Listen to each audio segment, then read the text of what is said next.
Hi everyone, welcome to our Friday TNT, and last day of the week. Tomorrow we'll be doing a live program. No grumpy old men once again this Sunday, but I think it's going to be returning the week after. So just a 2-week hiatus. Sorry for those people that enjoy the program, but I've just had to get a bit of time back over the past few weeks. Anyway, plenty of news to get through today, so let's move into it.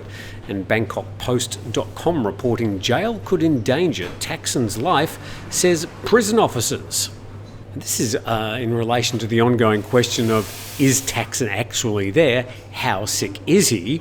And a lot of politicians and citizens wanting some resolution to the matter. And convicted former PM Thaksin Shinawatra is seriously ill and must remain in the Police General Hospital, as a return to jail could endanger his life. This according to the Department of Corrections. They say he needed continuous treatment and observation for many illnesses that required close monitoring. And the referral was based on safety because the Medical Correctional Hospital lacked equipment for his treatment. It says the statement came a day before a planned visit to the hospital by a House committee seeking to verify Thaksin's condition in response to growing public scepticism and official silence. So we're aware that there were some politicians heading down to the hospital today hoping to meet with Thaksin. I never thought that was going to happen, and this is what Calcit English says. The police hospital spokesperson said yesterday the House Committee on Police Affairs will not be allowed to visit the 14th floor of the hospital where inmate Thaksin Shinawatra is being cared for while under detention. And she added a video call would also violate the patient's rights. So to the question of, is he actually there? Well, we still don't know. Let's head down to Phuket now, and this story from CalcitEnglish.com. And Phuket police are searching for a truck driver who hit and killed an American. That's the truck hitting the man, not the truck driver. And a truck hit a male foreigner's motorcycle, killed him, then he fled on Tepkasat Road. This happened in Mai Khao, which is right up the very north of the island. And an investigating inspector from the Chai police station and rescue workers went to investigate. I think that should be Mr. Gregory Ludwig, an American man who was discovered dead at the corner of an alley. According to the investigation, an American was riding a motorcycle and left the hotel where he worked as Director of Recreation in the Mai Khao sub-district to return to his city residence. When he arrived at the site, which was at the entrance to the alley, he rode straight until a truck turned a broad curve in front of him, causing him to fall. The truck then, or I should say, drove over his head, causing his death. And police officers will coordinate with the Mai Khao sub-district to inspect CCTV cameras at various locations in order to track down the driver of the truck and proceed with legal action. They'll also contact the US Embassy to inform the deceased family. I imagine the family's already been contacted given that they've published the name, albeit with the wrong spelling.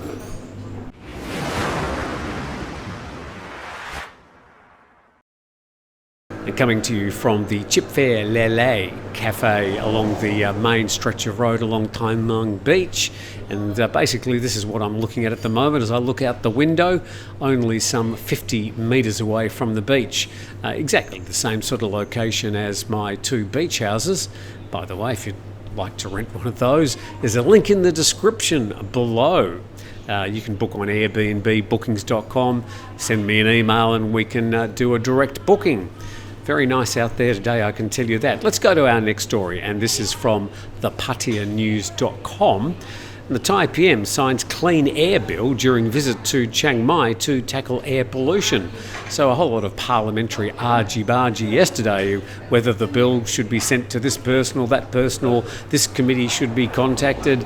Anyway, here we are. We've got the Prime Minister actually signing the bill.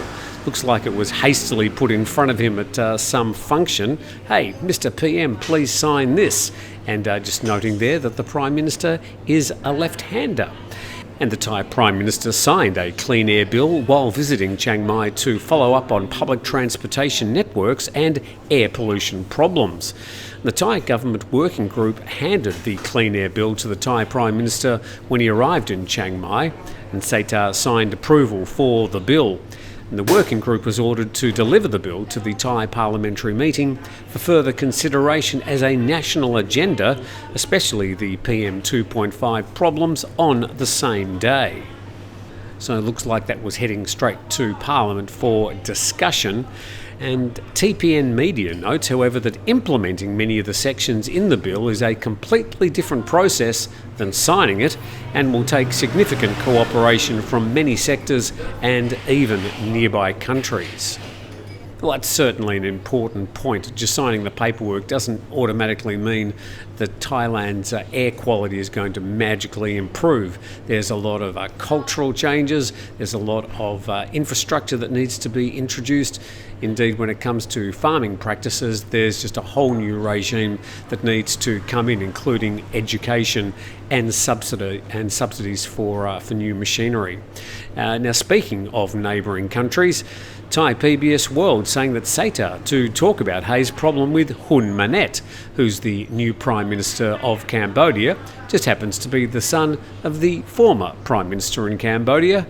And Settha, who's visiting the northern province of Chiang Mai, said he expected to talk to Hun Manet this afternoon. That was yesterday afternoon.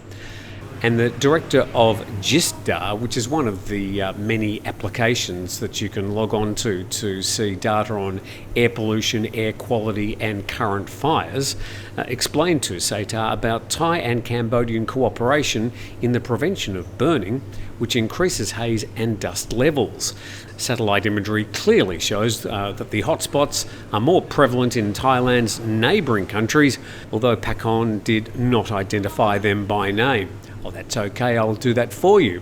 Here's a picture just this morning from the fire maps, and we can see Thailand there. Once again, I've just got the little white dot there representing Bangkok, and oh, what's this one? This is outlined in blue and has by far the highest concentration of fires in the region, and it's a country called Cambodia.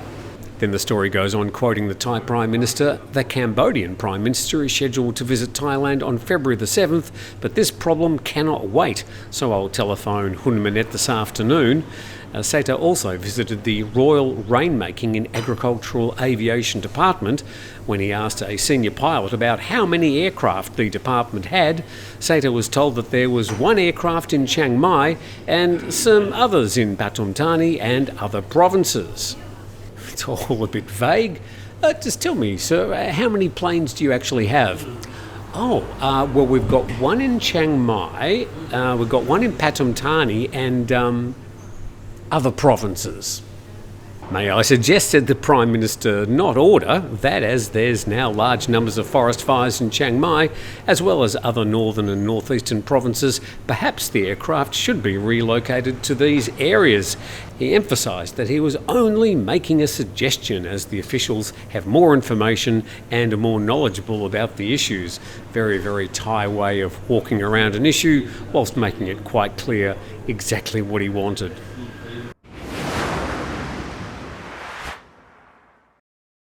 Our Friday TNT, and inviting you to join us tomorrow morning between 9 and 10 a.m. for a live program. A lot happening out the front here, which is quite distracting. So you can jump online, anybody's welcome, and we'll talk about the various topics from the week, also any news that's generated over the next 24 hours. So that's tomorrow morning Thai time between 9 and 10 a.m. TNT Live. Now, we go to nationthailand.com, the Y to be officially designated as Thailand's national identity. The ubiquitous Thai Y, which you see used thousands of times a day. The National Identity Committee resolved on Thursday to designate the Y, the Thai way of greeting or paying respects, as a national identity. This according to one of the Deputy Prime Ministers. Y, the most common greeting used by natives of Thailand, involves bringing one's palms together while bowing or dipping one's head. And Somsak said yesterday that ancient kingdoms in Southeast Asia accepted this greeting gesture from India through the spread of Hinduism and Buddhism, but Thailand managed to refine it and make the Y unique from similar gestures in other countries. The Deputy Premier said that this way of greeting has become more common internationally, particularly during the COVID-19 pandemic, when people avoided shaking hands to prevent the spread of the virus. So the elephant will be joined as a national symbol by a simple greeting called the Y. And we're going to the downsizing of the army now, and nationthailand.com reporting the number of military generals holding ceremonial posts to be slashed in 3 years.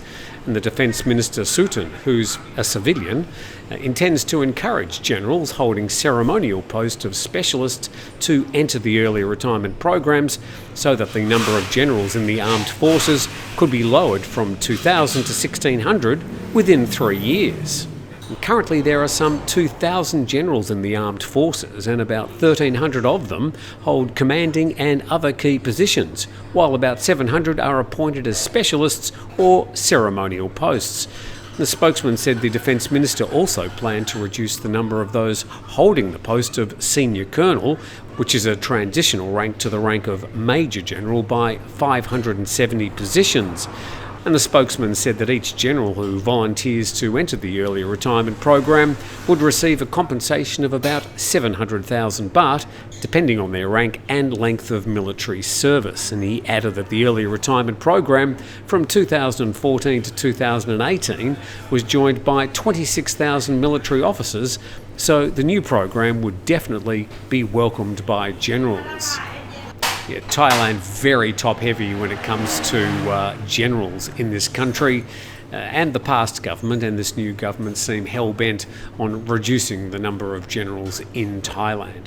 And we should thank our sponsor, 5-Star Marine, 5-Star Marine Phuket.com, and they're part of a big meeting. That's next Monday. I'm going to be down there in Phuket. I have to go to Phuket today, Monday and Tuesday, but I'll be there on Monday, and the event starts at 5 o'clock until 8. It's going to be held in the White House, the big white tent in Boat Lagoon, and it's all going to be about marine safety.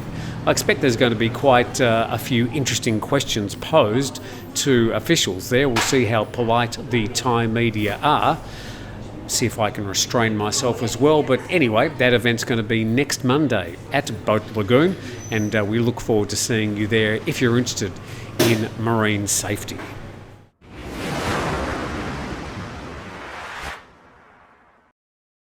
Our next story comes from Chiang Mai and reported in thetiger.com, and it says a mysterious mass death at Chiang Mai Night Safari shocks Thailand. Chiang Mai Night Safari, a popular tourist attraction in Thailand, faced a mysterious mass death of 13 endangered animals, a significant blow to the country's wildlife.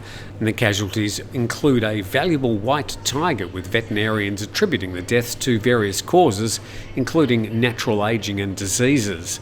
And visitors to the Chiang Mai Night Safari expressed disappointment, reporting the number of rare and expensive animals was significantly reduced.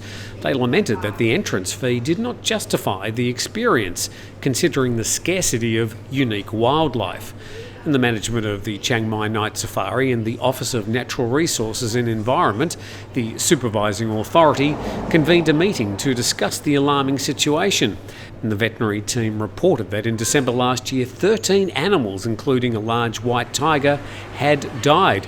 And the situation's prompted a call for the Prime Minister and responsible ministers to investigate the matter urgently.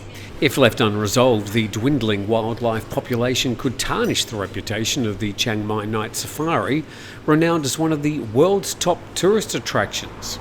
Really? The safari currently attracts no less than 2,000 visitors each day. Well, speaking about popularity contests and tourism, let's go to this story reported in lifestyleasia.com, and it's headlined the 10 most popular travel destinations for 2024.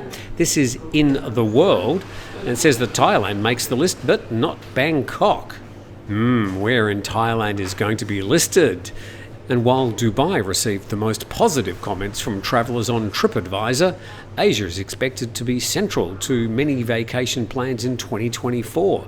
Expectedly, Thailand makes the list, but it's not Bangkok City that takes the cake this time. Asia stands out as the most trending direction of travel in 2024, according to the growing popularity of destinations on this continent on the review site TripAdvisor. And TripAdvisor analyses the content of millions of comments, and in the resulting 10 destinations named as the trending travel hotspots for 2024, Asia not only takes the top 5 places, but also counts a total of 8 entries. Assuming that if you watch this channel you might already be a frequent visitor to Asia, let's check out that list. And we've got Tokyo at the top, Seoul, Halong Bay in Vietnam, Palawan Island, Sapa, we've got Bogota.